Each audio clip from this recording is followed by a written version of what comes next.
આયોજિત શ્રીમદ ભાગવત સપ્તાહ જ્ઞાન યજ્ઞ પારાયણમાં પધારેલા બધા જ ભાગવત પ્રેમી શ્રોતાઓનું સ્વાગત છે. પૂજ્ય સ્વામીજીએ સુંદર પોતાના શબ્દો દ્વારા આપણને સૌના આશીર્વાદ અર્પણ કર્યા. વિશેષ તો શું કહેવું, પણ સદગુરુ વિશે એટલું જ મારા શબ્દોમાં કહેવું જોઈએ. मैंने उनसे पूछा कि कौन हो तुम और कौन हूँ मैं. मैंने उनसे पूछा कौन हो तुम और कौन हूँ मैं. मुस्कुराकर बड़ा प्यारा सा उत्तर दिया, रास्ता हूँ मैं और मंजिल हो तुम. આપણા જ્યારે માર્ગ બની, પથદર્શક બની અને આપણે ઈશ્વર સુધી પહોંચાડવાનું જે એક માધ્યમ હોય તો કેવલ આપણા સદગુરુ છે. તો ત્યારે મહાન ગુરુવર્ય ઉપસ્થિત થયા. તો મુખ્ય યજમાન સુરેશભાઈ કાંતને કહીશ કે મંચ પાસે પધારે અને સ્વામી શ્રીના આશીર્વાદ દેશે. શ્રી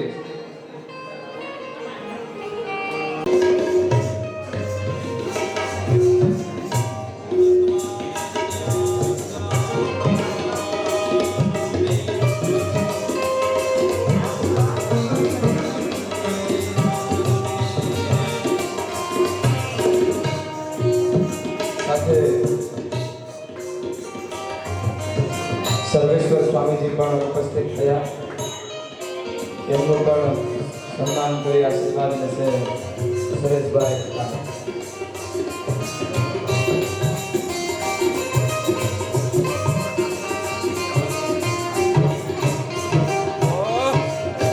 સાથે વિશ્વેશ્વર સ્વામીજી પણ ઉપસ્થિત થયા છે.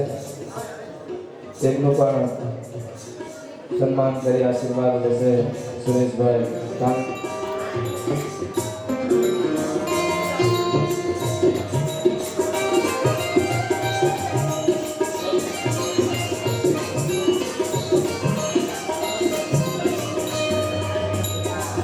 सुंदर स्वागत थયું, सम्मान थયું. बसंत के आने से प्रकृति प्रसन्न होती है और संतों के आने से संस्कृति प्रसन्न होती है. એવા સંતો જે આપણે જે ઉપસ્થિત થઈએ, એકવાર તાળીઓ દ્વારા નાદ કરી એમનું સન્માન કરીએ અને તાળીઓથી એમના આશીર્વાદ લઈએ. આવો આપણે ત્યારબાદ દ્વારિકાના સુભાષભાઈ ઉપસ્થિત થયા છે, જેઓ દ્વારિકાના સરસ મજાના પત્રકાર છે. સત્યતા એમની કલમ છે, એને સાથે લઈ ઉપસ્થિત થયા. તો હું સુરેશભાઈ કાંતને કહીશ કે આવે અને એમનું સન્માન કરશે સુભાષભાઈ.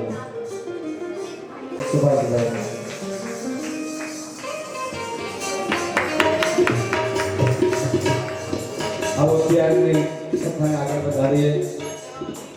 પૂજ્ય શાસ્ત્રીજીના શ્રી ચરણોમાં પ્રાર્થના કે હે શાસ્ત્રીજી, આપની સુશ્રુત શૈલીમાં અમને સૌને લીન કરશો.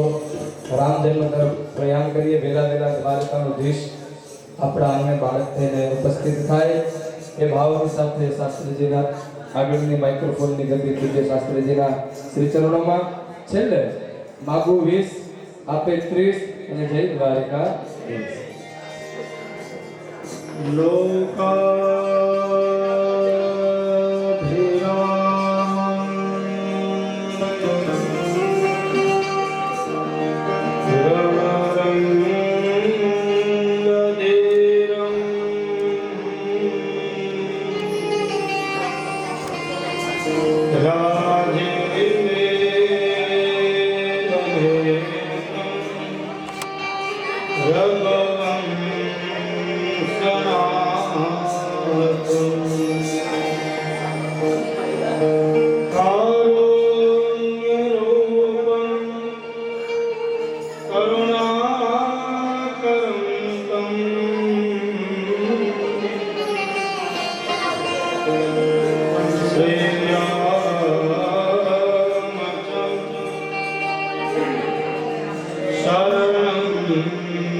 एक बार बहुत ताळीओથી સ્વામીજીને ગાયેલું જે મંદિરમાં થોડીક સેવા છે, સેવા કરીને પાછા જન્મોત્સવમાં આવવાના છે આશીર્વાદ દેવા માટે. અને આપ જ્યારે અહીંયા છો તમને બધાને આશીર્વાદ આપજો.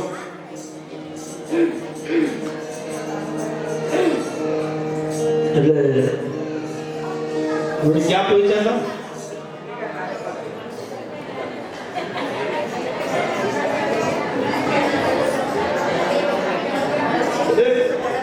ક્યાં પહોંચ્યા? હા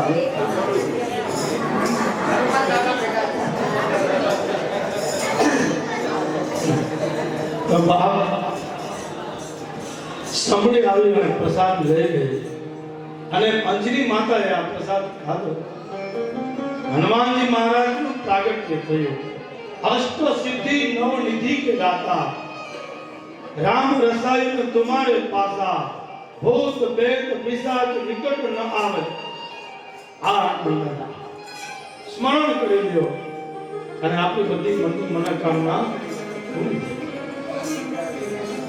એના પછી માં કૈકેયી, માં કૌશલ્ય અને સુમિત્રાએ થોડો પ્રસાદ કૈકેયીને આપ્યો અને કૈકેયીએ પ્રસાદ ખાધો. ચૈત્ર માસ નવમી તિથિ મધુમાસ પુનિતા. ચૈત્ર માસને મધુમાસ કીધો છે. નવમી તિથિ મધુમાસ પુનિતા. અને એવા ચૈત્ર મહિનાના સમયમાં માથું ફાડી નાખે એવો તડકો હોય અને મધ્ય બપોરના અવધના રાજમહેલમાં ચતુર્ભુજ સ્વરૂપમાં માં કૌશલ્યાને દર્શન આપ્યા. એટલે માં કૌશલ્ય કહેવા લાગી, પ્રભુ ચતુર્ભુજ સ્વરૂપમાં નહીં, બે પગ વાળા અને બે હાથ વાળા બને આપ મારી કુકે પ્રગટ થાવ. માં કૌશલ્યા પ્રભુની પ્રાર્થના કરે. ભય પ્રગટ કૃપાલા દીનદયાલા કૌશલ્યા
હોય અને મધ્ય બપોરના અવધના પ્રાંગણમાં પ્રભુ શ્રી રામચંદ્રજીનો પ્રાગટ્ય થયો. દેવતાઓએ જય જયકાર કર્યો. બોલ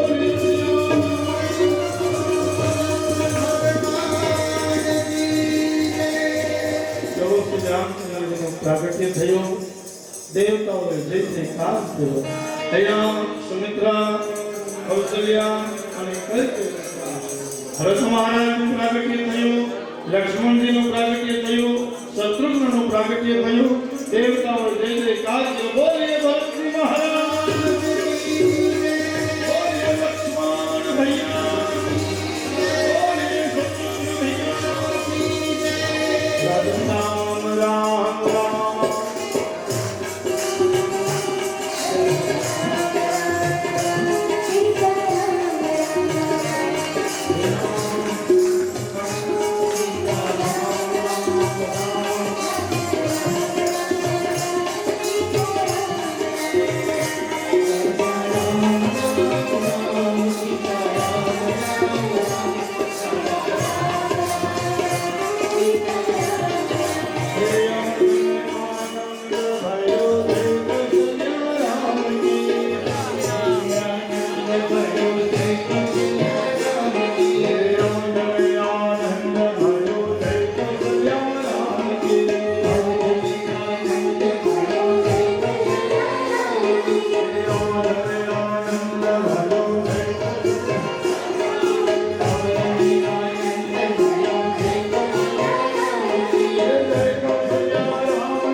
આજે સ્વયં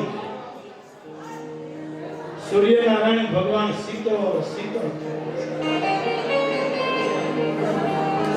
સૂર્યનારાયણ ભગવાન રાજી થયા કે આજ મારા કુળમાં પ્રભુનું પ્રાગટ્ય થયું. વાહ, આજ મારાથી તપાય નહીં, આજ બધાને ઠંડક આપી.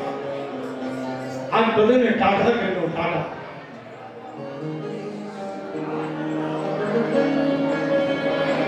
ચૈત્ર માસમાં પ્રભુનું પ્રાગટ્ય થયું. નામકરણ સંસ્કાર થયા. એકનું નામ શ્રી રામ, બીજાનો ભરતજી, બીજા લક્ષ્મણ, ચોથા શત્રુઘ્ન. ગુરુજીની પાઠશાળામાં ગુરુકુળમાં ગયા, અસ્ત્ર શસ્ત્રની વિદ્યા પારંગત કરી. વિશ્વામિત્ર ઋષિ બધા મળી અને યજ્ઞ કરે છે.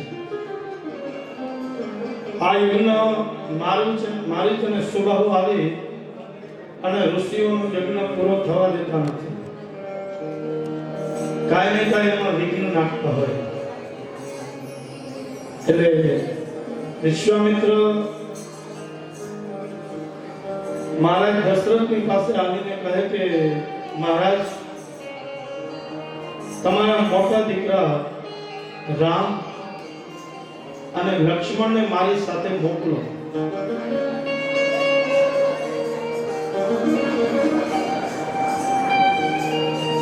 દશરથ મહારાજ કેવા લાગ્યા કે ગુરુદેવ, રામ છે ને મારી અવધની શોભા છે. મારો રામ જો અવધ છોડીને બહાર જાય તો મારું અવધ સૂનું થઈ જાય. મહારાજ, રામ છે એ મારા પ્રાણ છે. આપ કહો તો ભરત અને શત્રુઘ્નને તમારી સાથે મોકલો. વિશ્વામિત્ર મહારાજ કેવા લાગ્યા કે દશરથ, જેની મેં માંગણી કરી એને જો આપો તો સાથે રહી જાય. મહારાજે ના પાડી. વિશ્વામિત્ર મહારાજ વશિષ્ઠની પાસે આવીને કહે કે એક ઋષિની વેદના આપ જાણો છો ને મહારાજ? જગતના કલ્યાણ કરવા માટે, વિશ્વના કલ્યાણ કરવા માટે અમે વિશ્વ યજ્ઞ કરીએ છીએ અને આ યજ્ઞમાં મારી અને સુબાહુ જેવા દૈત્યો આવી આ અગ્નિને અભડાવે છે. મહારાજ, આપ રામ અને લક્ષ્મણને મારી સાથે મોકલો અને આપ જો દશરથને કહેશો તો જરૂર મારી સાથે મોકલશે. મહારાજ, વિશ્વામિત્ર આવીને મહારાજ દશરથને કહે કે રામ માત્ર અવધ માટે નથી પ્રગટ થયા, ન કેવલમ અવધ માટે નહીં, રામ છે એનું પ્રાગટ્ય જગત માટે થયું છે. જગતના એક જીવાત્માના કલ્યાણ કરવા માટે પ્રભુ રામનું પ્રાગટ્ય થયું. એટલે આપ રામને મહારાજ વિશ્વામિત્રની સાથે મોકલો. દશરથ મહારાજની હાથમાંથી થોડા આહુલા કર્યા છે. ભગવાન શ્રી કૃષ્ણ ગોકુળ છોડીને જ્યારે મથુરા જાય ત્યારે માં યશોદા હાથમાંથી આહુડા પાડતી જાય ને કૃષ્ણને તૈયાર કરતી જાય. રામાયણમાં દશરથ મહારાજ રામ અને લક્ષ્મણને ખોળામાં બેહાડી અને આજ દશરથ મહારાજ તૈયાર કરી રહ્યા છે. રામની સામે જોતા જાય અને આંખમાંથી આહુડા પાડતા જાય. મહારાજ દશરથની આંખમાંથી આહુડા પાડે.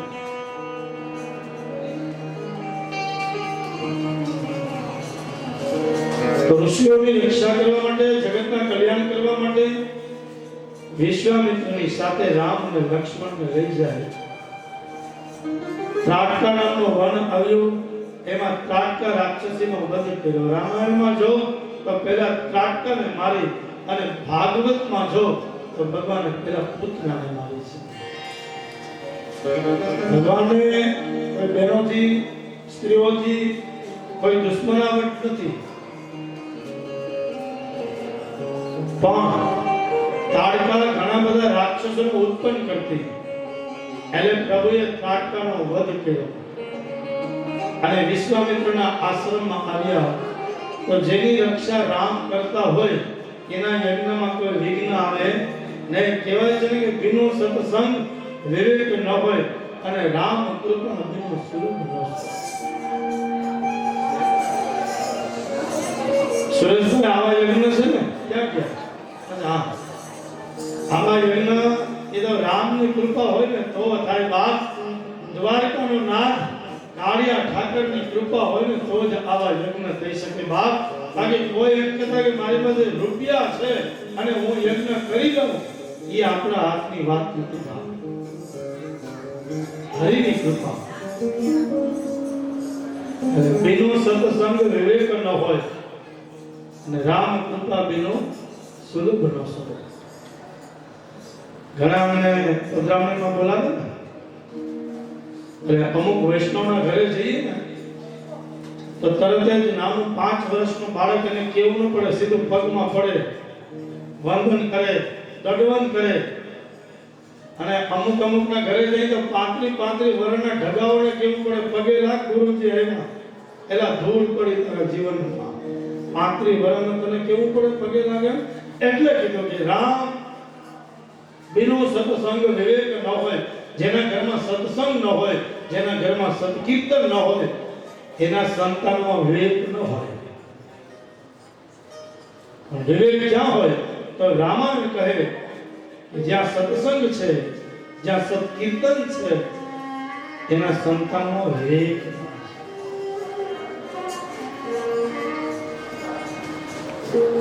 મારી અને સુબાહુ આવ્યા, એક બાજુ રામ રક્ષા કરે અને એક બાજુ લક્ષ્મણ રક્ષા કરે.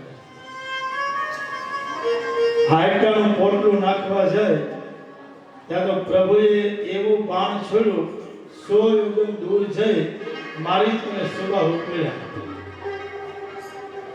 મારીચ મામા સુબાહુને કહે પાછું જાવું, એટલે કે આ કોઈ સાધારણ રાજકુમાર નથી. એક બાણ વાગ્યું અને 100 યુગમ દૂર જઈને પડ્યા.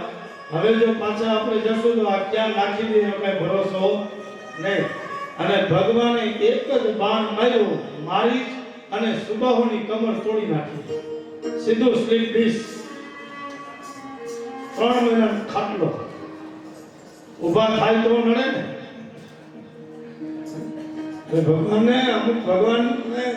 ભગવાન કે લાકડી લઈને મારવા નથી આવતા, ભગવાન કે ધનુષ લઈને મારવા નથી આવતા, પણ જ્યાં બેઠા બેઠા હાથ ફેરવે એટલે આવા કાર્યમાં નડતા હોય ને એને ભગવાન એટલો મૂકી દે, એને 3 મહિનાનો ખાટલો આપી દે, નડે નહીં. બાપ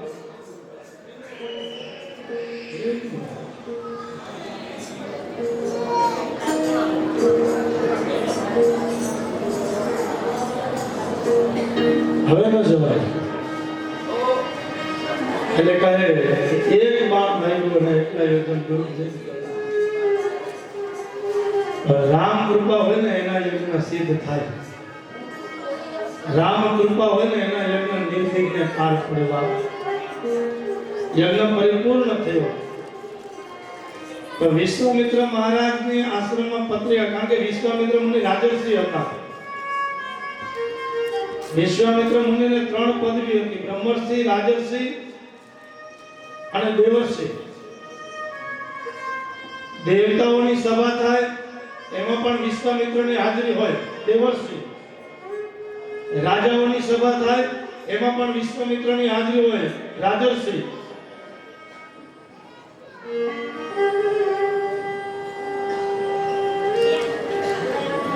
અને ઋષિઓની સભા થતી હોય यहाँ पर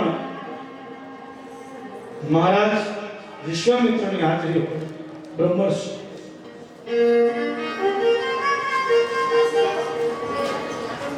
जनक महाराजे एक पत्रिका मोकली અને આ પત્રિકા વિશ્વામિત્ર ઋષિના આશ્રમમાં આવી અને કહે કે રામ આપણે અવધ નથી જવું, આપણે જનકપુરમાં જવું. જેવી રીતના મારો યજ્ઞ નિર્વિઘ્ને પૂરો કર્યો એવા જનક મહારાજનો યજ્ઞ પણ તમારે પૂરો કરવો છે. આપણે જનકપુર તરફ જઈએ. બોલો ગુરુજીને ભરોસો કેટલો છે સંગીતાબેન? મા બાપને પૂછ્યા વિના ધનુષ યજ્ઞ મળી જાય. અને વિશ્વામિત્રને ખબર હતી કે મારો રામ જ ધનુષ તોડી શકે બાપ, અને રામ ધનુષ તોડે એટલે સીતાજી વરપાળા પહેરાવે. એ દીકરાના મા બાપને પૂછતા નથી. એક રાજર્ષિ લઈ જાય છે રાજસભામાં. રસ્તામાં પથ્થરની શિલા પડી અને પ્રભુ વિશ્વામિત્ર પ્રભુને કહે કે આપ અહલ્યાનો ઉદ્ધાર કરો. ઘણા વર્ષોથી પતિના શ્રાપથી પીડાય છે. અને ઘણા એમ કહે કે પ્રભુએ જમણા પગનો અંગૂઠો એ શિલાને સ્પર્શ કર્યો. પથ્થરની જે શિલા પડી હતી એને પ્રભુએ જમણા ચરણનો અંગૂઠો લગાવ્યો નથી. પણ જેવો જમણા ચરણનો અંગૂઠો પ્રભુએ ઊંચો કર્યો અને એમાંથી જે રજ ઉડી અને ઈ શિલાને સ્પર્શ થઈ, એમાંથી અહલ્યાજી પ્રગટ થયા બાપ. એટલે કોઈને કેવું પડે પગ મને ધોવાતું રઘુરાય સગડો ફેરો ત્યાં મારી નૌકા પણ અહલ્યા થઈ જાય. પગ ધોવાતું પ્રભુ તમારા ચરણ રજમાં એટલી તાકાત છે. અને એ તો ભાગ્યશાળી હોય ને કેવળ જેવો એ જ પરમાત્માના ચરણ ધોઈ શકે એ જ પ્રભુ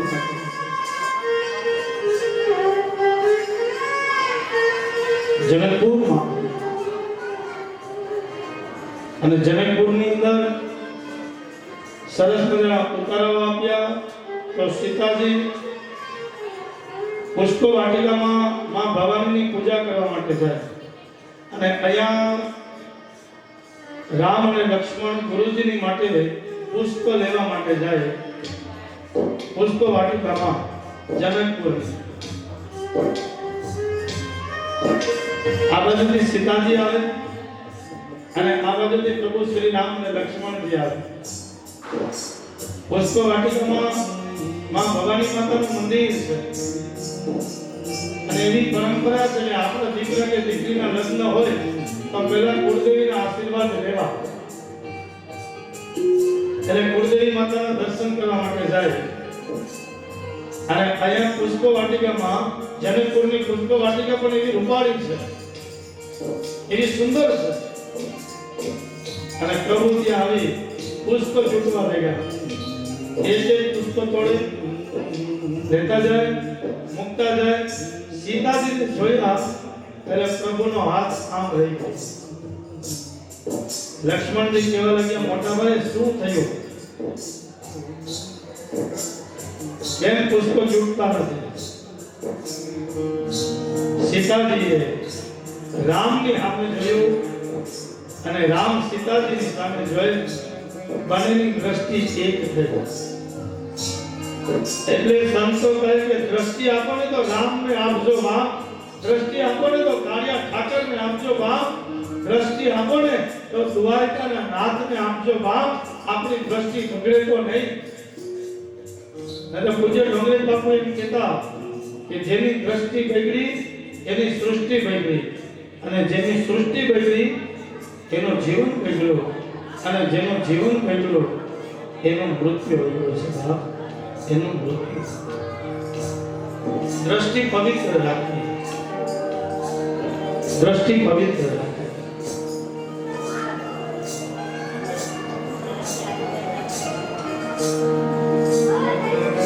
રામ સીતાજીને જોઈ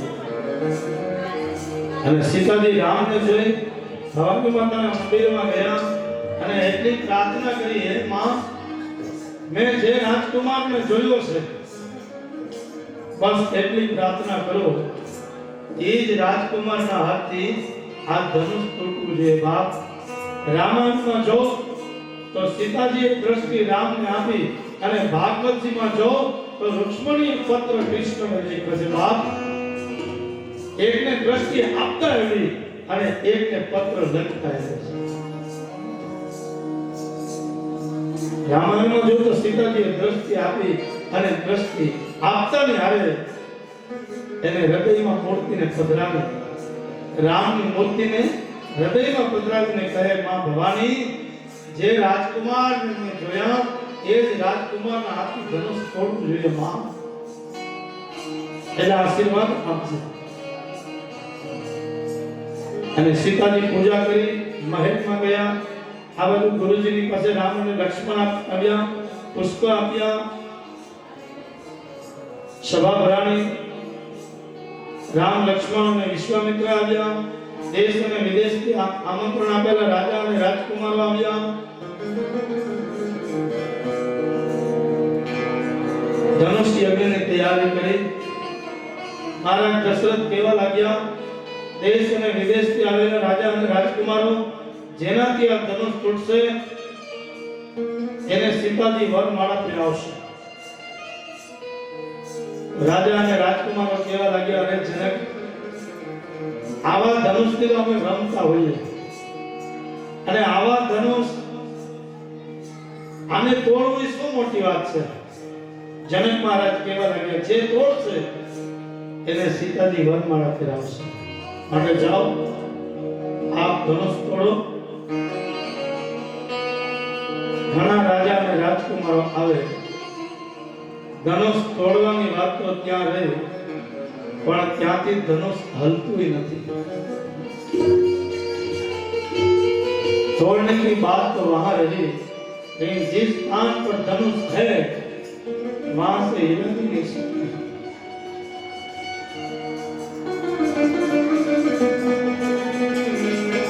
रावण जो रावण આવી અને રાવણે તાકાત લગાવી. 10,000 હાથી જેટલું જેનામાં તાકાત, 10,000 હાથી જેટલું જેનામાં બળ, પણ રાવણ જેવા રાવણથી પણ ધનુષ તૂટતું નહીં.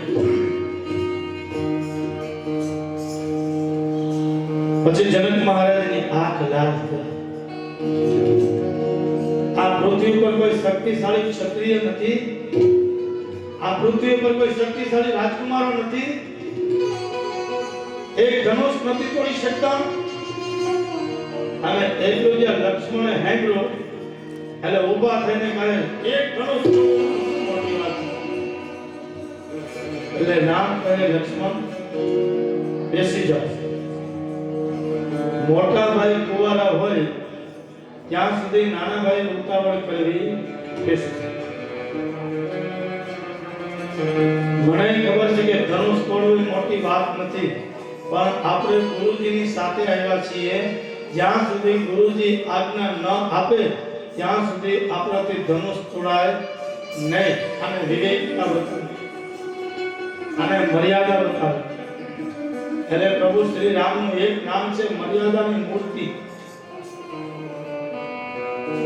પછી વિશ્વામિત્ર મહારાજ કહેવા લાગ્યા, રામ, આપ ઊભા થાવ અને ધનુષ તોડો. ગુરુજીની આજ્ઞા મળી, પણ જેવા પ્રભુ શ્રી રામ ધનુષ તોડવા જાય એટલે પહેલા વંદન કર્યા છે મા બાપને. હું એટલું કહું કે દીકરો દેશમાં રહેતો હોય કે વિદેશમાં રહેતો હોય, પણ મા બાપના ચરણોમાં વંદન કરી અને દીકરો જે કામ કરે એ કામ એનું સફળ થાય થાય અને થાય બાદ એનું કામ સફળ. એટલે પહેલા વંદન કર્યા છે મા બાપને, બીજા વંદન કર્યા છે ગુરુજીને, ત્રીજા વંદન કર્યા છે સભાજનોને. આમાંથી મારાથી કોઈ વડીલ હોય તો મને આશીર્વાદ આપજો. ચોથા વંદન કર્યા છે જન્મભૂમિને, અને પાંચમા વંદન કર્યા છે જેનું છે એ શિવજીને વંદન કર્યા. તોડવું નથી, પણ ગુરુજીની આજ્ઞા મળી છે ને એટલે એનો અનાદર ન થાય. અને પ્રભુ ચાર પરિક્રમા કરી આકાશમાં વીજળીનો ચમકારો થાય એમ ધનુષને હાથમાં લઈ ધનુષના બે ટુકડા કરી નાખ્યા. દેવતાઓએ જય જયકાર કર્યો. બોલે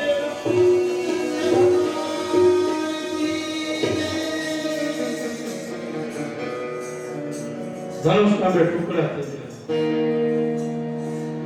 બીજા રાજા રાજકુમારો કહેવા લાગ્યા કે ધનુષ તોડવા તો આપણે ગયા હતા પણ આપણાથી તૂટ્યું નહીં, હલ્યું નહીં. અને આ ઓલો રાજકુમાર હાથમાં લઈને અમને ફૂલ જેવું થઈ ગયું અને હાવ પડી જ નહીં ગયું. એટલે ઘણા બધા અંદર શંકાશીલ વ્યક્તિઓ રાજા રાજકુમારે નીચે જઈને જોયું, નટ બોલ તો ફિટ નથી કરી. હા, નટ બોલ જરૂર ફિટ હતી, પણ કઈ અહંકાર અને અભિમાન. અહંકાર અને અભિમાન હોય અને ઈ તોડવા જઈએ તો એ ધનુષ તૂટે ને. એટલે રાજા રાજકુમારો જે આવ્યા એ બધાને અહંકાર હતો, અભિમાન હતો, અને રામને એનો અભિમાન નહોતો. એટલે ધનુષ તૂટ્યું. તો સીતાજી વરમાળા પહેરવા માટે આવ્યા. સીતાજી થોડાક નીચા હતા અને રામ આજાન બાહુ હતા, થોડાક ઊંચા હતા. અત્યારની સીતાજી કદાચ નીચા હોય તો ઊંચી એડી વાળા ચપ્પલ પહેરી.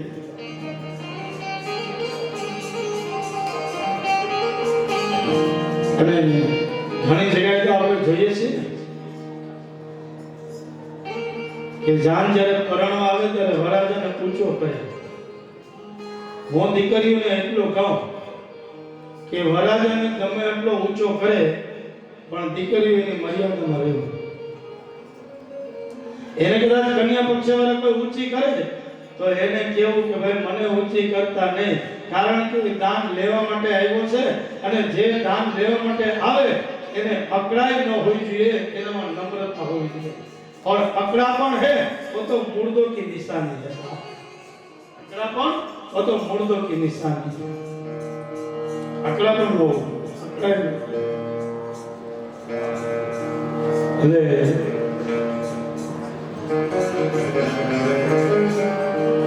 राम कहे हमने घણી જગ્યાએ દીકરાને ઊંચો વરાદાને ઊંચો કરે, ઘણા દીકરીને ઊંચો. હું તો એટલો કહું કે તમારે વરમાળા લઈને આનો ઊભો રહો. એને માળા પહેરી હોય તો નમે, અને નહીં તો આવ્યો એવો પાછો વયો જા. એલા એક તો 35 વર્ષે વાળો આવ્યો, પાછો આમ અકળાઈ કરીશું ખબર નહીં પડે. આવ્યો એવો પાછો વયો જાય.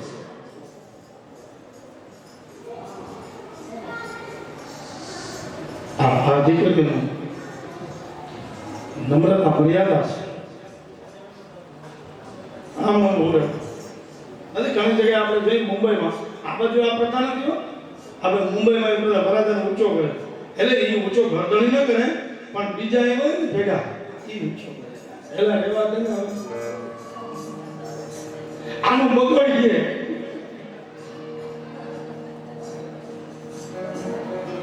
ખાર ખરીદા હોય કે અમારું નથી તારું નથી.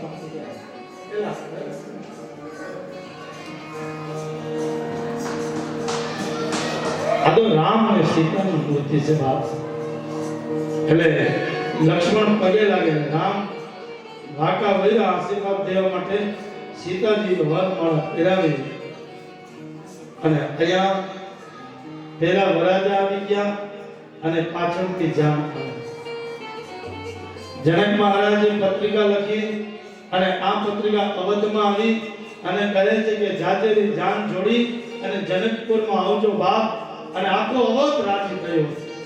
મારા અને તમારા પાડોશીમાં કોઈ દીકરો પરણતો હોય અને ઘર ગણી કહે કે તમે જાનમાં આવજો, આપણે 5,000 રૂપિયાની સાડી લઈ અને પહેરીને જાનમાં જઈ તો જગતનો નાથ પરણતો હશે બાપ. અવધના નર નારી કેટલા ભાગ્યશાળી. રામની જાનમાં એને જવા મળ્યો છે. ભજન એ જાનનું ગીત ગાતી જાય, એ જાનનું ગીત ગાતી જાય. મારો રામ પરણે છે બાપ. આમ તો મને લગેલા ગીત આવડતા નથી પણ એકાદું આવડે છે, તમારે આને રજૂ કરો એ આવડે તો.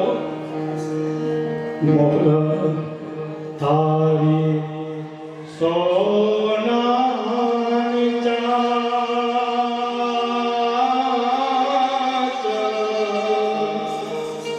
મોર તારી પાણી પા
લાડી લાડીઓ કરતા.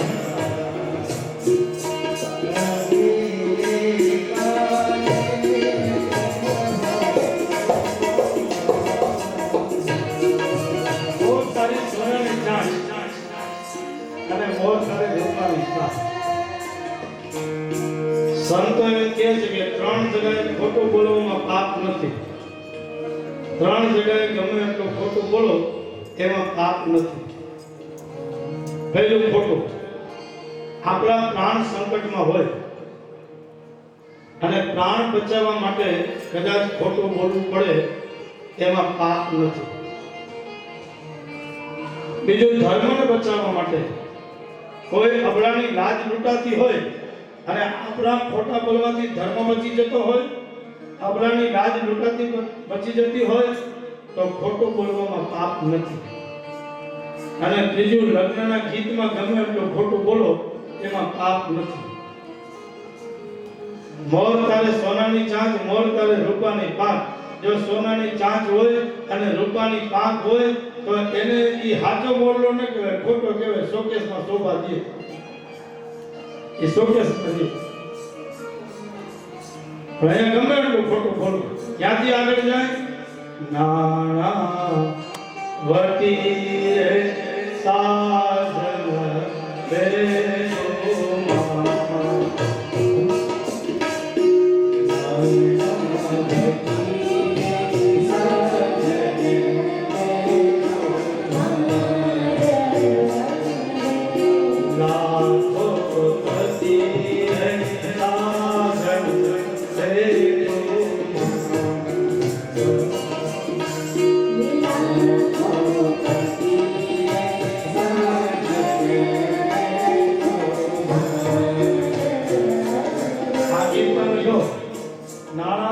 સાજન માંડવે, લાખો પતિ સાજન બેઠું માંડવે. તો દીકરાનો બાપ જાણતો હોય કે કેટલા ટકે વ્યાજે લઈને પરણાવ, છતાં હવે ફોર્સાવતા હોય. એટલે લગ્નના ગીતમાં ગમે એટલું ખોટું બોલાય એમાં કોઈ પાપ નથી. અને એમાં ખોટું ન લાગે. હવે ફટાણા દે ને તો એ ફટાણામાં ખોટું ન લાગે બોલે. અહીંયા તો અવધની જાણ, અવધના જાણ્યા, અવધની જાણ્યો. અને જાણ આવી જનકપુરમાં. જનક મહારાજને 4 દીકરીઓ, સીતાજી, માંડવી, શ્રુતકેતી અને ઉર્મિલા. દશરથ મહારાજને 4 દીકરા, રામ, લક્ષ્મણ, ભરત અને શત્રુઘ્ન. જનક મહારાજ કહેવા લાગ્યા, મહારાજ આપ જો કહો તો તમારા 4 રાજકુમારોની સાથે મારી 4 રાજકુમારીઓના લગ્ન કરું, જેનાથી મારે વારે વારે ક્યાંય પાઘડી ઉતારવી નહીં, એક જ જગ્યાએ મૂકી દઉં. અહીંયા 4 રાજકુમાર અવધના અને 4 રાજકુમારીઓ જનકપુરની લગ્ન થયા. સરસ મજાના વરાજાઓ માંડવે આવ્યા અને ચોરીના 4 ફેરા ફેરા. ધર્મ, અર્થ, કામ અને મોક્ષ. પછી થોડી વરકન્યા રાજા જમ બેઠા એટલે જનકપુરની એ જાનવીઓ કહેવા લાગી કે અવધમાં ખીર ખાય અને દીકરાઓના જન્મ થાય. શું કહે ઓલી માંડળીઓ? અવધમાં ખીર ખાય અને દીકરાઓના જન્મ થાય. તો લક્ષ્મણ કહે કે અમારા અવધમાં ખીર ખાય અને દીકરાઓના જન્મ થાય, તમારા જનકપુરમાં તો હર હાલે અને દીકરીઓના જન્મ. કારણ કે સીતાજી છે જમીનમાંથી નીકળ્યા. હર હર હર ખબર ને? હર શું કહેવાય? હર કહેવાય. આપણે મુંબઈવાળાના ઘરમાં ખબર નહીં પડે, ગામડાના હશે ને આપણે ખબર પડી. અને દીકરીઓ છે બા ચોરીને 4 ભેગા પૂરા થયા અને દીકરી વિદાય થાય. એક પ્રસંગ હું તમને કહું. મેં કાલે કે પરમ દિવસે કીધું કે દીકરી વિદાય થાય ત્યારે માં રડે, દીકરી વિદાય થાય ત્યારે ભાઈ રડે, અને દીકરી વિદાય થાય ને ત્યારે કટણ કાળજાનો બાપ રડતો હતો. ચોરીના 4 ફેરા ભરી લીધા પછી દીકરી છેલ્લે ગણપતિ દાદાને પગે લાગવા માટે આવે અને પગે લાગીને એટલું જ કહે, હે દાદા, મારા જમણા હાથમાં મેં મારા મા બાપના કુળની લાજ રાખી દીધી. હવે હું સાસરે જાઉં છું, મને આશીર્વાદ આપજો કે સાસરાના કુળની લાજ હું મારા જમણા હાથમાં રાખી શકું. બાપ, આશીર્વાદ આપજો. દીકરી ગણપતિ દાદાને પગે લાગી તો માં પાણીનો ગ્લાસ લઈને ઊભી ગઈ. દીકરીને એટલું કહે, બેટા, આ છેલ્લું આપણા ઘરનું પાણી પી લે. હવે આપણા ઘરના પાણીની આશા નહીં રાખતી બેટા, આ છેલ્લું આપણા ઘરનું પાણી છે, પી લે. છેલ્લા પાણીનો અર્થ એ થાય કે દીકરી, આજથી તારું ગોત્ર બદલી જશે, આજથી તારો પરિવાર બદલી જશે, આજથી તારી સરનેમ બદલી જશે બેટા, આજથી તારો પરિવાર બદલી જશે. બાપ, અને એક દીકરીમાં એટલી શક્તિ છે, એક દીકરીમાં એટલી તાકાત છે કે પ્યારિકાને પોતાના કરનારી દીકરી એ પ્યારિકાને પોતાના કરે છે. બાપ, જ્યાં વિદાય થાય ત્યારે દીકરી માને કહે છે, માં, કાઠોટ લાવો ને માં, એમાં કંકુ ઘોડો. એટલે જન્મ આપનારીમાં જનતા એટલું કે, બેટા, કાઠોટનું શું કામ છે બેટા, કંકુનું શું કામ છે દીકરી? ત્યારે મા બાપના આંગણેથી વિદાય થાય એ દીકરી એટલું કહે છે કે, માં, બાપની જેટલી સંપત્તિ છે એમાં મારો કોઈ હક નથી. હું થાપા મારી અને બાપના આંગણેથી વિદાય થાવ માં, બાપના આંગણેથી વિદાય થાવ માં. મારા બાપની સંપત્તિમાં હવે મારો કોઈ હક નથી માં, અહીંયાથી વિદાય થાવ. એમાં દીકરી જ્યારે બાપના આંગણેથી વિદાય થાય ત્યારે ઘૂમટો તાણ્યો હોય ત્યારે કોઈ કીધું, બેટા, એટલો મોટો ઘૂમટો કેમ તાણ્યો? આ તો બાપનું ઘર છે દીકરી, એટલો મોટો ઘૂમટો કેમ તાણ્યો? ત્યારે દીકરી એટલું કહે છે કે ઘર બાપનું છે પણ સંપત્તિનો હકદાર તો મારો ભાઈ છે ને બાપ, એની ઉપરની સંપત્તિમાં નજર ન લાગે.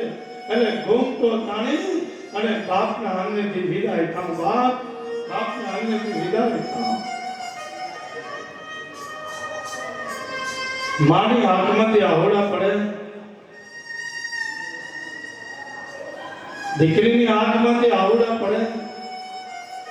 ને એમ કહેવાય કે જ્યાં દીકરી આગળ જાય ત્યાં તો ભાઈ મળવા આવે, બેન અને ભાઈ ભેટી, અને ભાઈની આંખમાંથી આહોડા પડે ત્યારે બેન એટલું કહે છે કે, હે મારા જમદલિયા, મારા ભાઈ, મારા મા બાપના આંખમાંથી ક્યારે આહોડા નથી પડ્યા. બોલા વીરા, મારા મા બાપનું ધ્યાન રાખજે બાપ, મારા મા બાપનું ધ્યાન રાખજે વીરા.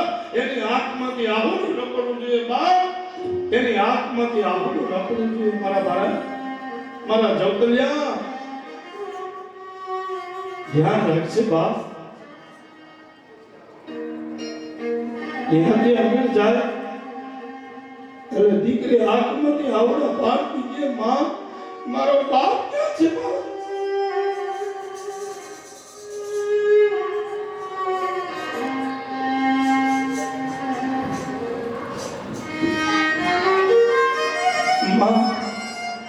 મારો બાપ કેમ નથી દેખાતો માં? ત્યારે ક્યારે બાપના આંખના આહોડા નથી જોયા? આ દીકરીનો બાપની આંખમાંથી આહોડાને ધારાઓ છૂટી. બાપ, દીકરીનો બાપ રડે છે. ત્યારે દીકરી બાપને ભેટીને કહે, 20 વર્ષ સુધી મેં તમારા આંખમાં ક્યારે આહોડા નથી જોયા અને આજ મારા કઠણ કાળજાનો બાપ રડે છે. મારા બાપની આંખમાંથી આહોડા નીકળે. બાપ રહે છે.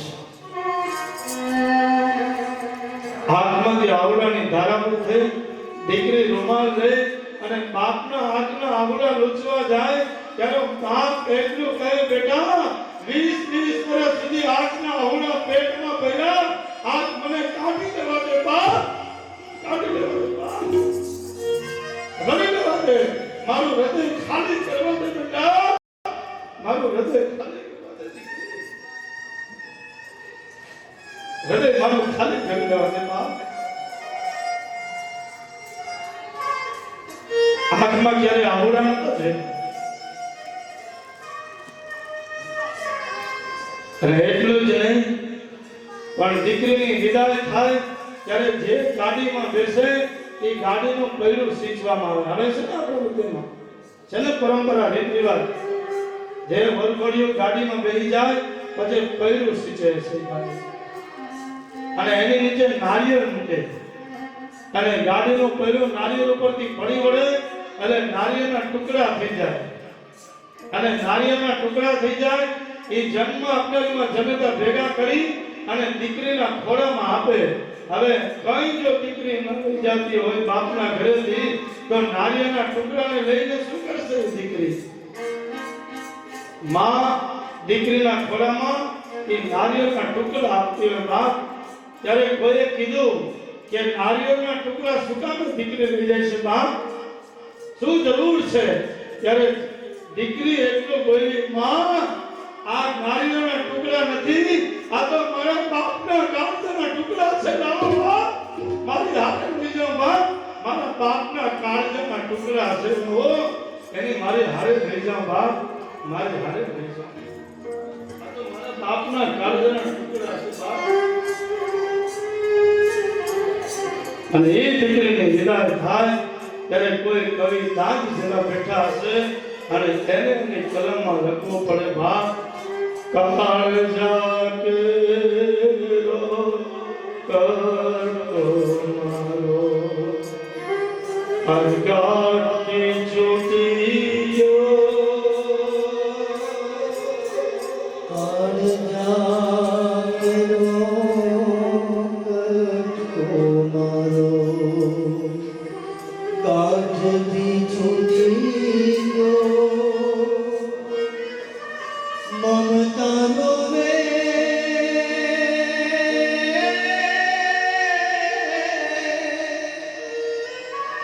મમતાનો જેનો અરવિંદો છૂટી ગયો, કાળજા કેરો મારો ગાંઠથી છૂટ્યો,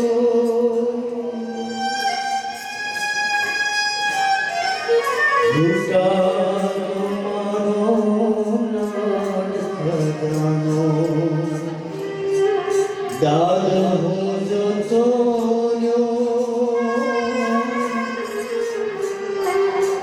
જાન ગઈ જાણે,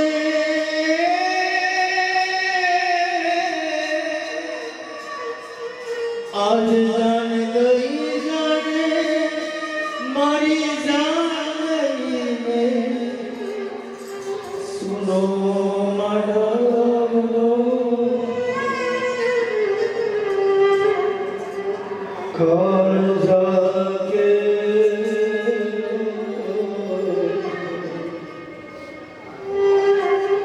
ગાંઠથી છૂટી ગયો,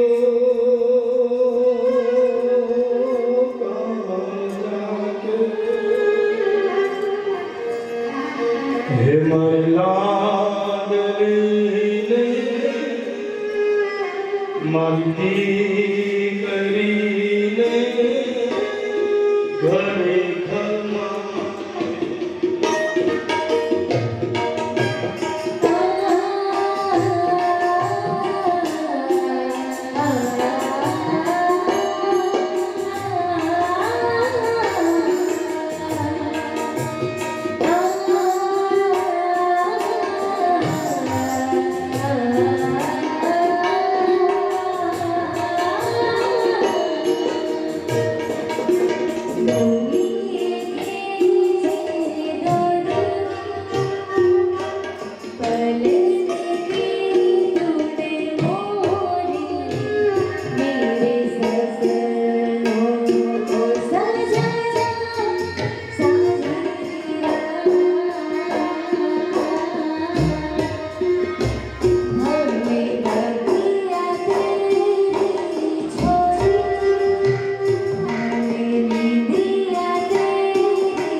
દીકરી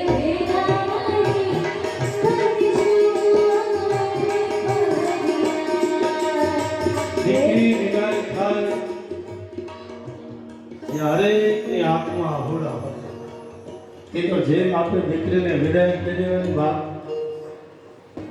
આપણે ખાલી સાંભળતા હોય અને આંખમાંથી આહુડા પડતા હોય તો 20 વર્ષ એની મોટી કરી હશે અને એ જ્યારે વિદાય થતી હશે સંતો કહે કે બાપ દીકરી વિદાય થાય એટલે દીકરીનો બાપ નથી રડતો પણ દીકરી એક ત્યાગની મૂર્તિ જ્યારે વિદાય થાય એટલે દીકરીનો બાપ રડે છે. બાપ મારા આંગણેથી આજ ત્યાગની મૂર્તિ વિદાય થઈ છે. આત્માથી આપણો જ્યાંથી દીકરી વિદાય થાય ત્યાં હરેકના આત્મા હોળા હોય અને જ્યારે જાન પરણીને પાછી આવે તેવા અહીંયા આનંદ આનંદ હોય. એમ કહેવાય છે કે દીકરી સવારથી જ્યારે જાન પરણવા ગઈ હોય આવે એટલે બધેથી વધારે આનંદ કોને હોય? બોલો છે હે દરેક જોરથી જાન પરણીને હાંજે પાછી આવે તો બધેથી આનંદ વધારેમાં વધારે કોને હોય? જન્મ આપનારીમાં જનેતાને. ચુંદડી લેવા જાય તો લોટો પડી જાય, લોટો લેવા જાય તો કંકાવટી પડી જાય, કંકાવટી લેવા જાય કાટોટ પડી જાય, કાટોટ લેવા જાય તો કોકણું કોકણું પડી જાય. માં રાજી રાજી થાય કે આજ પરણીને આવી છે, પરણીને આવ્યું રાજી રાજી એના ઓગણા બોગણા કરે અને પછી દુઃખના વે કે હે મારા કાળિયા ઠાકર મારા દીકરા અને બહુ ઉપર કોઈ પ્રકારનું દુઃખ ના આવવું જોઈએ બાપ. એ બધું દુઃખ મારી ઉપર આવવું જોઈએ બાપ, બધું દુઃખ મારી ઉપર. આપણે દુઃખ ના દે છે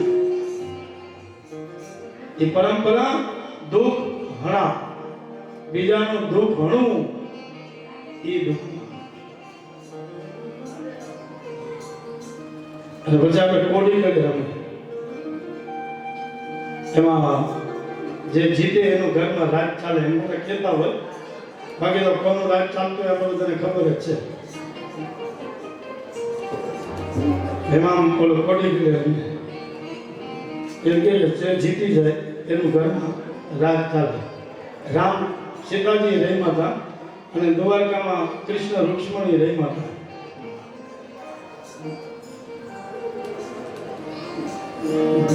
જેમ થાળીમાં બરોપા દૂધ અને પાણી મૂકું જેમાં વીટી ગોતવાની હોય. એકવાર દિલ્હીના બાદશાહે દિલ્હીમાં ઢંઢેરો પીટો કે ઘરમાં જેનું રાજ ચાલે એને ઘોડામાં બેસીને જાવું અને ઘરમાં જેનું ન ચાલતું હોય એને સફરજન લઈને વહી જાવું. દિલ્હીના બાદશાહને એને આમ દિલ્હીનો નગર શેઠ કહેવા લાગ્યો કે આપણું ઘરમાં રાજ ચાલતું નથી ને આપણે ખોટી પડાઈ મારી એના કરતા આપણે સફરજન લઈને હાલતો થઈ જાવ ભાવ. એટલે દિલ્હીનો નગર શેઠ જ્યારે સફરજન લઈને હાલતો થયો તો બધા કહેવા લાગ્યા કે નગર શેઠનું જો ઘરમાં ન ચાલતું તો આપણું ચાલે જ નહીં ને. એટલે બધા સફરજન લઈને હાલતા થયા. એમાં એક મોટી મોટી મૂછ રે ઘરમાં તો હું કામ એમ જ થાય, હું જેમ કામ એમ. બાદશાહ કે તો તમે ઘોડો લઈ જાઓ. આ ઘોડાનું ઘરાક કોઈ નતું, તમે એક નીકળ્યા બાકી બધા સફરજન વાળા જ હતા. તમે એક નીકળ્યા લ્યો આ ઘોડો ઘોડા ઉપર બેસી જાય દિલ્હી આપણું સફરજન આપણે ઘોડા ઉપર બે ઘરે આવ્યો. એટલે એની પત્ની કહેવા લાગી ઘોડો સરસ લાવ્યો, ક્યાંથી લાવ્યા? તો કે દિલ્હીના બાદશાહે ઢંઢેરો પીટો કે ઘરમાં જેનું ન ચાલતું હોય એ સફરજન લઈને જાય અને ઘરમાં જેનું ચાલે એ ઘોડો લઈ જાય. અચ્છા ત્યાં તમે કહીને આવ્યો કે મારું ચાલે? હા કે આપણું ઘરમાં ચાલે હું એમ કહીને જાઉં ને એમ છે કે હા. મેં કેવી સાડી પહેરી? તો કે સફેદ. આપણા છોકરાએ કેવા કપડાં પહેર્યા? તો કે સફેદ. તમે કેવા કપડાં પહેર્યા? તો કે સફેદ. તો પછી ઘોડો કાળો કેમ લેવા? જાઓ બદલ્યો, જાઓ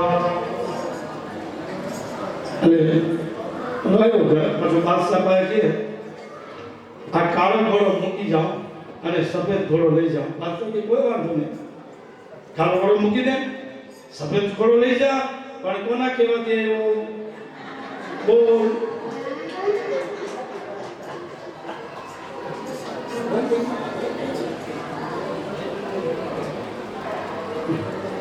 કોના કહેવાથી આવ્યો? તો કે મારી હું કાળો ઘોડો લઈને ઘરે ગયો ને મારી પત્ની મને કીધું મેં સફેદ સાડી પહેરી, તમે સફેદ કપડાં પહેર્યા, આપણા છોકરાએ સફેદ કપડાં પહેર્યા, બધે ઘોડો કાળો ન લઈ આવે સફેદ લઈ આવે. તો કે પત્ની ના કહેવાથી એવું તો કે હા હું ઘોડો ઉપાડ સફરજન થા હાલતો થા.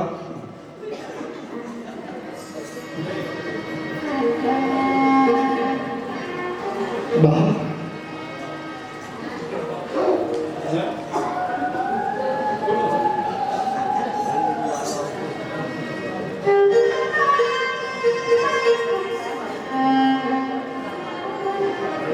રામ અને સીતાજી એના પછી કહેવત છે ને કે રામ અવધની ગાદી ઉપર બેસે એના માટે વશિષ્ઠની પાસે દશરથ મહારાજ આવ્યા. તો વશિષ્ઠજીને કહે કે રામ મારા અવધની ગાદી ઉપર બેસે એનું કારણ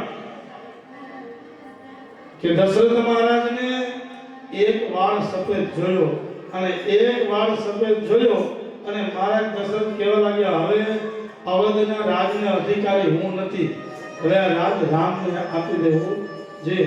અને બોલો આપણે આખું માથું થોડું થઈ જાય કાળા કરી.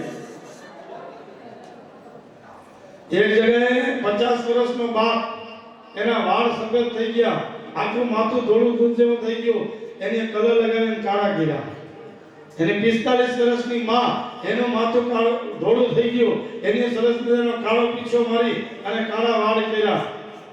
8 વર્ષનો છોકરો હતો ને એના વાળ કાળા હતા એને સફેદ કર્યા. અને 50 વર્ષનો માં 50 વર્ષનો બાપ અને 45 વર્ષની માં એમ કે બેટા અમારી ઉંમર મોટી થઈ, અમારે ઘરનું નથી દેખાવું એટલે અમે કાળા વાળ કરીએ અને તું 8 વર્ષનો ને સફેદ વાળ કરજો. તો એ ઘરમાં બધા નાના હોય તો એકને તો વડીલ રહેવું છે ને બાપ, એટલે તમે નાના છો તો વડીલ તો થાવ ને.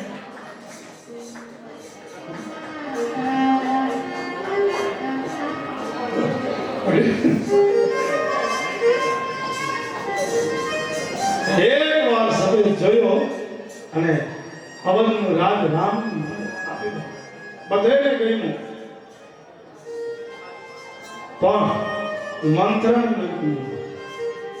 અને દશરથ મહારાજ કૈકેયીના મહેલમાં આવે એની પહેલા મંત્રા આવી અને કાલ સવારે રામ અવધની ગાદી ઉપર બેસે. પછી મંત્રા કહેવા લાગી કૈકેયી ભરતનું શું થશે, તારું શું થશે, તને માન નહીં મળે, સન્માન નહીં મળે. રામ અવધની ગાદી ઉપર બેસે એ સમાચાર કૈકેયી સાંભળ્યા એટલે મંત્રાને કહેવા લાગી કૈકેયી હે મંત્રા મારો રામ જો અવધની ગાદી ઉપર બેસતો હોય એનાથી અવધ કેટલું ભાગ્યશાળી હોય બાપ કે મારો રામ અવધની ગાદી. કૈકેયીના શબ્દો છે. કૈકેયી બોલે કે મારો રામ અવધની ગાદી ઉપર બેસે એમાં હું રાજી છું. કૈકેયી બોલી. પણ કૈકેયીની બુદ્ધિ ભ્રષ્ટ ક્યારે થઈ? જ્યારે મંત્રા ન બોલવાના શબ્દો બોલવા લાગી એ સમયે જ્યારે કૈકેયી મંત્રને મારવા જાય અને જેવો મંત્રનો સ્પર્શ થયો અને કૈકેયીની બુદ્ધિ ભ્રષ્ટ થઈ. એટલે શાસ્ત્રો અને સંતો કહે કે પાપીના ઘરનું ખાવું નહીં, પાપીના ઘરનું પાણી ન પીવું. કારણ ગુજરાતીમાં કહેવત છે અન્ન એવો ઓટકાર. પાપીના ઘરનું ખાવું નહીં.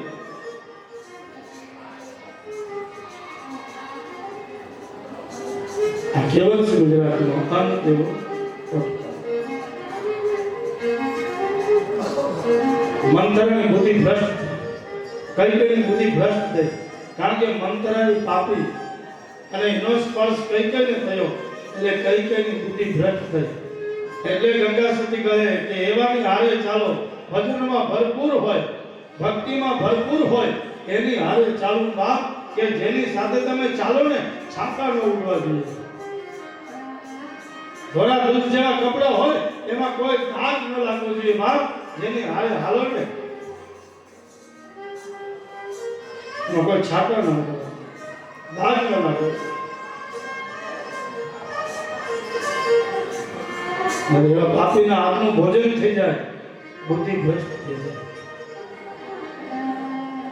અને કઈ કહેવા લાગી મંથરા, તો મારે શું કરવું જોઈએ? તારા બે વચન બાકી છે ને, આજ માગી લેજે. મહારાજ દશરથજી આવ્યા, બે વચન માંગ્યા. એક ભરત ને અવધનું રાજ, રામ ને 14 વર્ષનો વનવાસ.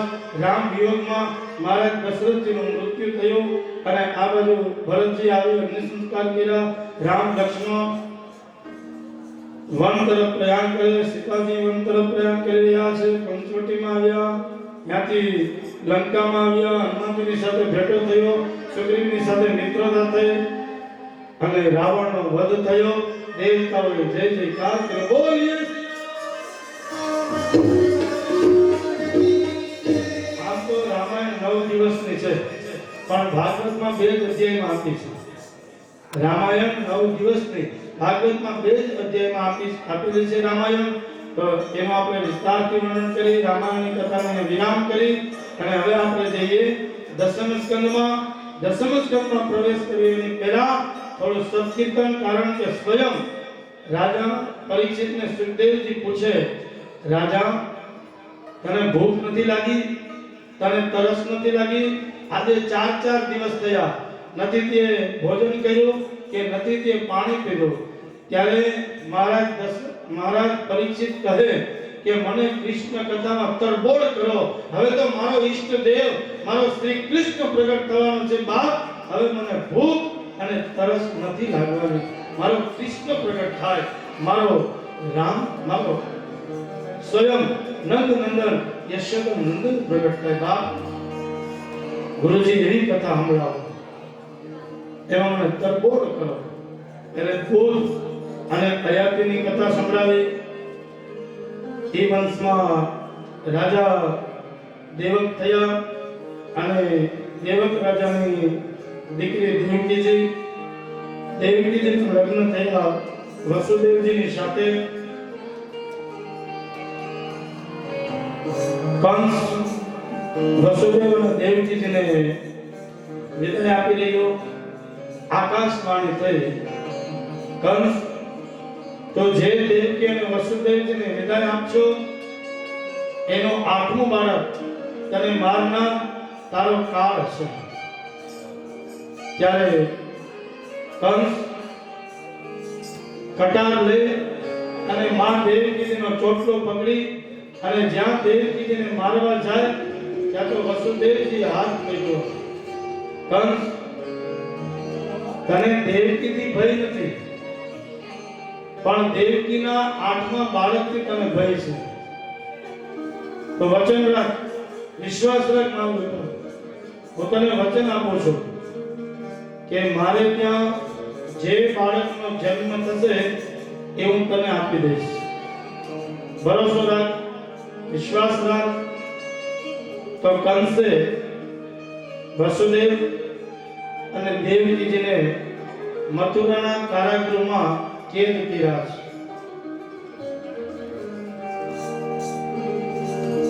છે કે જે બાળકનો જન્મ થાય તે વસુદેવજી આપ મને આપી દેજો. જેની કુખેથી સ્વયં બ્રહ્મ પ્રગટવાના છે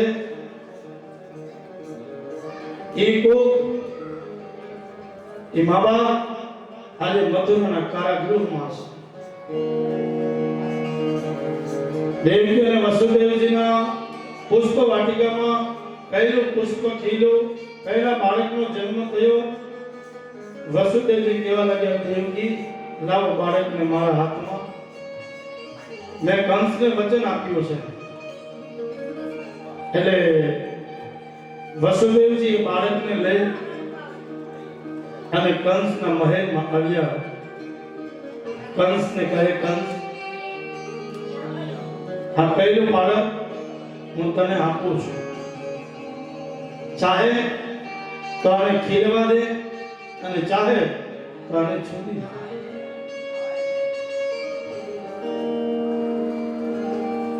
તો કંસ કહે, વસુદેવ, મને પહેલા બાળકથી ભય નથી, મને તો 8મા બાળકથી ભય છે, એટલે આ બાળકને આપ લઈ જાઓ. તો વસુદેવજી બાળકને લઈ અને મહેલમાં આવે તો શાસ્ત્રો અને સંતો કહે કે 3 જણાનો ક્યારે ભરોસો ન કરવો. એક પાપીનો, એક સ્વાર્થીનો અને એક કામી. કામી હોય એનો ભરોસો ન કરવો, જેના રગ રગમાં વાસના ભરતી હોય એનો ભરોસો ન કરવો. બીજું, જે સ્વાર્થી હોય એનો ભરોસો ન કરવો. અને ત્રીજું, જે પાપી હોય એનો ભરોસો ન કરવો. આ 3 વ્યક્તિ પાછળથી ગમે ત્યારે ઘા કરી શકે. એટલે કંસ કામી, કંસ પાપી, કંસ હત્યાચારી. એટલે કંસ ઉપર ભરોસો કેમ કરવો? વસુદેવજી જ્યારે કહે કે બાળકને લઈ અને માં દેવકીના ખોળામાં આપે, ત્યાં તો નારદજી વીણા વગાડતા વગાડતા, નારાયણનું સ્મરણ કરતા કરતા, નારાયણ નારાયણ ભજે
અને કંસને કહે, કંસ તું મૂર્ખ છો, મૂર્ખ.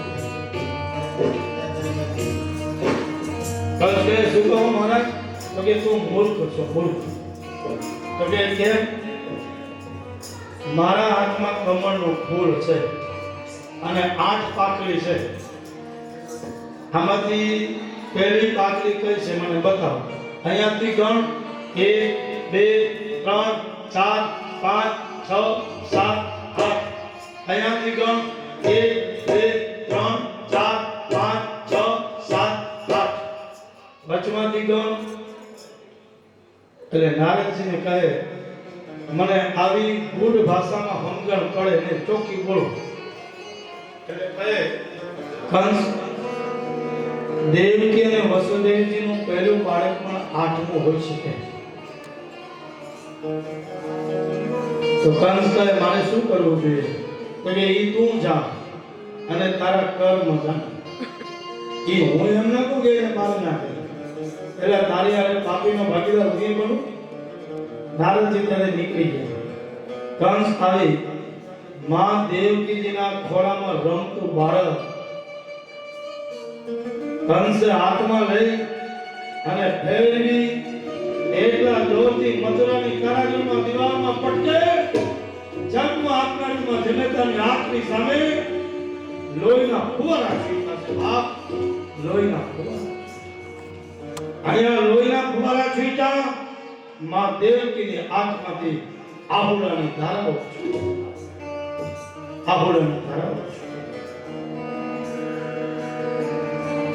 જન્મ આપનારીમાં જનેતાની આંખની સામે દીકરો છુંદાઈ ગયો. બીજું બાળક કંસે આવી એને મારી નાખ્યું. આવા 6 બાળકોને કંસે મારી નાખ્યા. અને 7મા બાળક તરીકે જ્યારે ભગવાન સ્વયં પ્રગટ થવા જાય ત્યાં તો शेष કહેવા લગ્યા ઠેરીએ મેરે ઠાકોર रामा अवतार में जो गलती की है वो कृष्ण अवतार में नहीं करूंगा. रामा अवतार में તમે રામ હતા અને હું લક્ષ્મણ હતો. તમે મારાથી મોટા હતા. માં જેવી ભાભીને મારે વનમાં મૂકવા જવા પડ્યા. કારણ કે તમારાથી નાનો હતો ને એટલે મારે તમારી આજ્ઞાનું પાલન કરવું પડ્યું. મહારાજ આ વખતે હું મોટો થઈશ અને તમે નાના થજો. એટલે શેષ એ જ્યાં પ્રગટ થવા જાય ત્યારે સ્વયં ભગવાન योग माया ने बताओ. योग माया यहाँ आओ. योग माया ने कहा कहिए मेरे ठाकुर आज्ञा दीजिए. तो भगवान कहवा लग्या योग माया તમારે એક કામ કરવાનું છે. દેવકીજીના ઉદરમાં શેષ જે મોટા થઈ રહ્યા છે તેનું તમે સંકર્ષણ કરો. માં દેવકીના ઉદરમાંથી એક બાળકને લઈ અને આ ગોકુળમાં વસુદેવજીના બીજા પત્ની રોહિણી રહે એના ઉદરમાં આ બાળકને પધરાવો. આ ક્રિયાને કીધી સંકર્ષણ ક્રિયા. માં દેવકીના ઉદરમાંથી બાળકને લઈ અને રોહિણીના ઉદરમાં પધરાવ્યું. भगवान ने आज्ञा करी और योग माया केवल लगी प्रभु आपकी आज्ञा का पालन हो गया. आगे भगवान कहे कि हूँ मथुरा कारागृह में प्रकट थईश तमारे गोकुल में प्रकट थऊं. जी मेरे ठाकुर और कहिए. कहिए हूँ जरे मथुरा थी गोकुल आवीश तमारे गोकुल थी मथुरा आओ. ठीक है मेरे ठाकुर. आगे तो कहे कि कंस जरे तमने मारवा आवे ત્યારે તમારે કંસના હાથમાંથી છૂટી જવું અને એટલું કહેતું જવું કંસ તને મારનાર તારો કાળ એ તો ક્યારનો જન્મ ચૂક્યો છે. એટલું કહી અને તમારે ત્યાંથી નીકળી જવું. ठीक है मेरे ठाकुर आपकी आज्ञा का पालन हो जाएगा. आगे क्योंकि बस એટલું કહેજો. योग माया कलयुग में તમે જગદંબા તરીકે પૂજાશો એવો આશીર્વાદ. આજો ભાદરવા સુદ છઠના દિવસે દાઉદી મહારાજનું પ્રાગટ્ય થયું અને દેવતાઓએ જય જયકાર કર્યો. બોલીએ દાઉદી મહારાજ કી જય. બોલીએ બલરામજી બલરામજી મહારાજનું પ્રાગટ્ય થયું અને પછી હવે સ્વયં ઠાકુર ભગવાન ચંદ્રનંદન યશોદા નંદન પ્રગટ થવા માટે છે.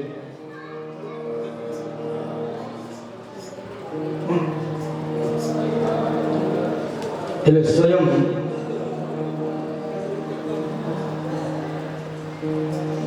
એટલે કહે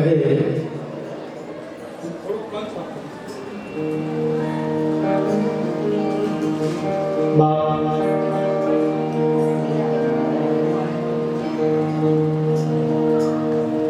ભગવાન સ્વયં પ્રગટ થવા માટે જઈ રહ્યા. આ પૃથ્વી પર અત્યાચાર વધી રહ્યો, પૃથ્વી પર પાપ વધી રહ્યો, એટલે પૃથ્વી દેવતાઓની પાસે આવી અને દેવતાઓ પૃથ્વીને લઈ આદિ નારાયણ ભગવાન વિષ્ણુના ચરણમાં આવી અને દેવતાઓ પ્રાર્થના કરી. હરે ઓમ સહસ્રાસી રેખા પુરુખા સહસ્રાક્ષા સહસ્રપાદ સાભો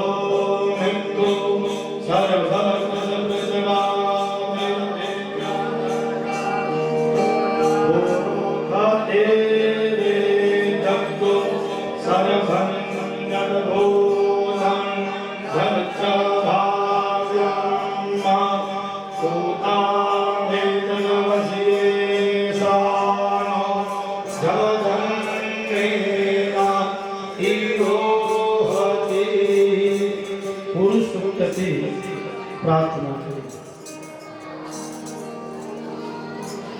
અને દેવતાઓની પ્રાર્થનાથી પ્રભુ પ્રસન્ન થયા.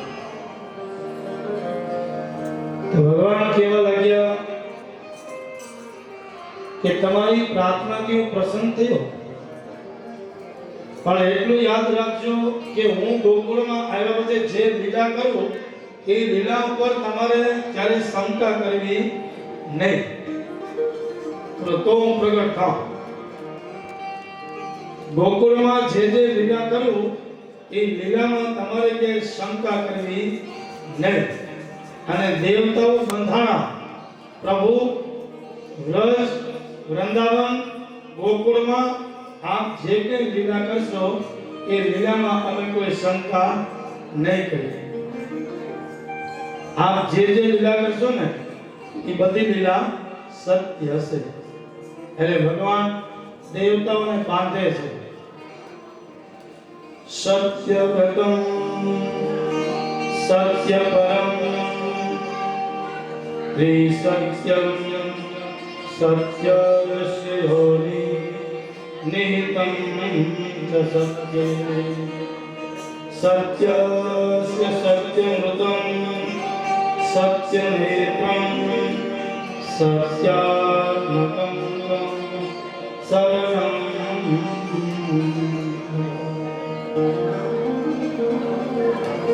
ઘણું તમે સત્ય સત્ય કેટલી વાર આવ્યું?